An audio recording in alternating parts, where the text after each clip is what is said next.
जय जिनेन्द्र। मैं रोहित जैन आप सभी का संस्कार शिक्षण शिविर में हार्दिक स्वागत अभिनंदन करता हूं। अगर आप लोगों ने अभी तक इस चैनल को सब्सक्राइब नहीं किया तो इसको सब्सक्राइब कर दो, बेल आइकन को दबा दें, जिससे जैसे ही वीडियो डले आपके लिए क्या सब सर्वप्रथम मिल सके और आप उसको पढ़ सकें। अभी तक हमने 6 ढाला की प्रथम ढाल को समझा था, जिसमें 4 गतियों की दुखों का वर्णन हमने अच्छी तरह से समझा।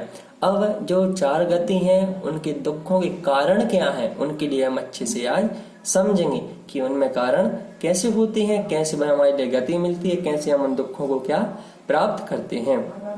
तो सर्वप्रथम द्वितीय ढाल आप लोग सभी लोग निकाल लें, इसकी भूमिका देख लें। पहले भूमिका, दूसरी ढाल में चतुर्गति, भ्रमण व दुखों का निदान, 7 तत्वों का विपरीत सिद्धांत, कुगुरु कुदेव कुधर्म का स्वरूप, गृहीत अगृहीत के भेद से मिथ्या दर्शन, मिथ्या ज्ञान, मिथ्याचारित का वर्णन विशद रूप से किया गया है। अंत में संसार के दंड फंद को छोड़कर आत्म स्वरूप में लीन होने की शिक्षा दी गई है। इस प्रकार से हम इस ढाल के लिए क्या समझेंगे, अच्छी तरह से समझेंगे। अब देखते हैं सर्वप्रथम पहला छंद, संसार परिभ्रमण के कारण। चलिए पढ़ते हैं। ऐसे मिथ्या दृग ज्ञान चरण, बस भ्रमत भरत दुख जन्म मरण, तातेन को तजिए सुजान सुन, तिन संक्षेप कहूँ बखान। अर्थात यहाँ पर पंडित दौलत राम जी कह रहे हैं कि ऐसे मिथ्या दृग ज्ञान चरण, ऐसे जो मिथ्या क्या कहलाता है? मिथ्या कहलाता है विपरीत सिद्धांत करना। अब विपरीत सिद्धांत कैसा करना कि जब हमारे धर्म में बताया गया है कि मिथ्या दर्शन, मिथ्या ज्ञान और मिथ्या चारित्र, इसी ढाल में हम आगे अच्छी तरह से समझेंगे इनके बारे में कि मिथ्या दर्शन, मिथ्या ज्ञान और मिथ्या चारित्र कैसे। अब मिथ्या दर्शन क्या कहलाता है कि किसी ने कहा कि हम जैन समाज हैं, हम नग्न मुद्रा को क्या स्वीकार करते हैं। अगर किसी के पास क्या बिल्कुल भी परिग्रह है तो हम उनको नमस्कार नहीं करते हैं। मिथ्या ज्ञान, किसी के द्वारा उसमें कोई भी क्या अपने मन से लिखा हुआ जो ज्ञान है, हम केवल शास्त्रों को ही, वह शास्त्र जो होते हैं हमारे मुनि महाराजों ने लिखे हैं, हम उनके लिए ही क्या श्रद्धान करते हैं, उन्हीं पर विश्वास करते हैं। और मिथ्या चारित्र अर्थात किसी ने कहा अपनी चर्या जो है, जो चर्या से हम चलते हैं, अगर किसी ने हमारे लिए गलत चर्या का, चाहे मुनि हो चाहे महाराज हो, अगर हमारे लिए गलत चर्या को क्या उपदेश देते हैं, वैसे तो कभी दे ही नहीं सकते, लेकिन देते भी हैं, तो अगर उनके उस चर्या पे चलेंगे तो हम भी संसार से क्या कभी भी तिर नहीं पाएंगे। इसलिए हमारे लिए क्या उस ऐसे मिथ्या दर्शन, मिथ्या ज्ञान और मिथ्या चारित्र, बस भ्रमत भरत दुख जन्म मरण, अर्थात बस, यहाँ पर बस का अर्थ दिया गया है इनके बसीभूत होकर, भ्रमत भरत अर्थात इस संसार में क्या भ्रमत अर्थात भटकते आ रहे हैं और क्या कर रहे हैं, जन्म मरण, फिर से जन्म ले रहे हैं और फिर से क्या मरण को प्राप्त हो रहे हैं। क्या अर्थ हुआ? ऐसे मिथ्याधिक ज्ञान चरण अर्थात ऐसे मिथ्या दर्शन, दृग मतलब दर्शन, ज्ञान और चारित्र के बसीभूत होकर क्या हम इस संसार में जन्म मरण को प्राप्त होते आ रहे हैं। तो आगे क्या कहते हैं, ताते इनको तजिए सुना, अर्थात ताते इसलिए इनको, किनको, मिथ्या दर्शन, मिथ्या ज्ञान और मिथ्या चारित्र को, तजिए सुजान इनको छोड़िए, और यहाँ पर सुजान अच्छी तरह जानकर। इन मिथ्या दर्शन, मिथ्या ज्ञान, मिथ्या चारित्र कहलाते क्या है? हमें किसी के बहकावे में भटक कर कोई भी गलत कार्य नहीं करना चाहिए। पहले हमारे लिए 10 बार सोचना चाहिए और क्या किसी से सुझाव लेना चाहिए। हम किसी की बात पर क्या ऐसे ही विश्वास नहीं कर सकते हैं, क्या मालूम वह हमारे लिए क्या घातक हो सकती। इसलिए ताते इनको तजिए से, इनको अच्छी तरह जानकर क्या तजिए अर्थात छोड़िए, सुन तिन संक्षेप कहूँ बखान।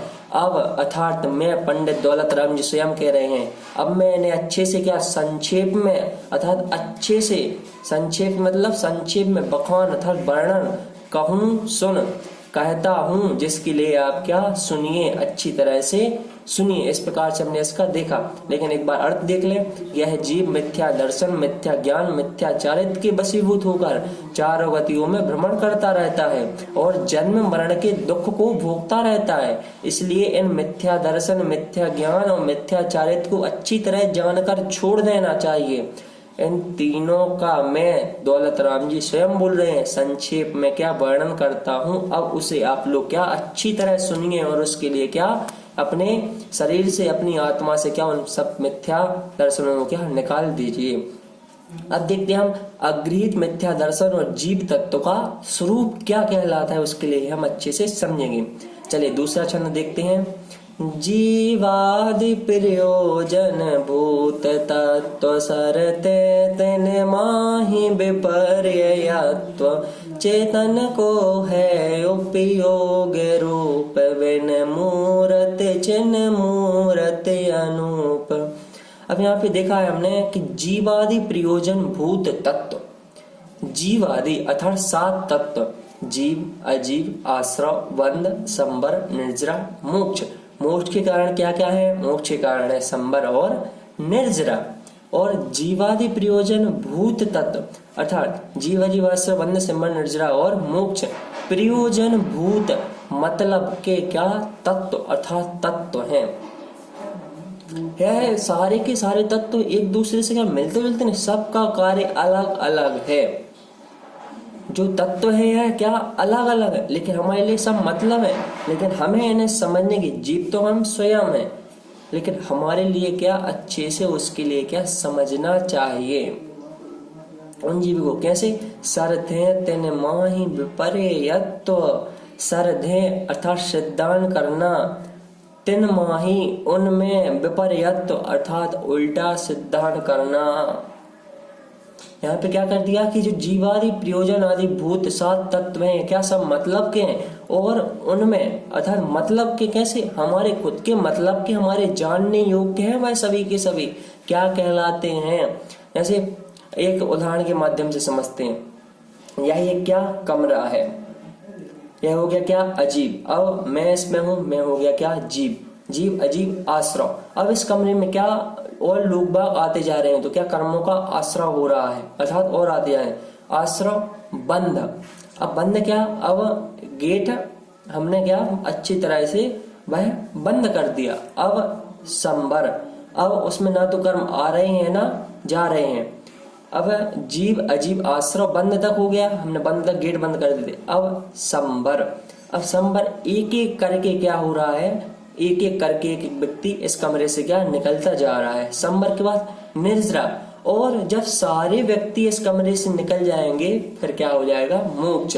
इसी प्रकार से आत्मा हमारा क्या है? हम जीव हैं, यह शरीर अजीब है। अगर इसमें से आत्मा चली जाए तो यह शरीर क्या हो जाएगा? अजीब हो जाएगा। हम जैसे परिणाम करते हैं उसके स्वरूप क्या हमारे कर्मों का क्या हो रहा है? आश्रव हो रहा है। वह कर्म हमारे अंदर भरते जा रहे हैं, वह क्या होता जा रहा है? बंद होता जा रहा है।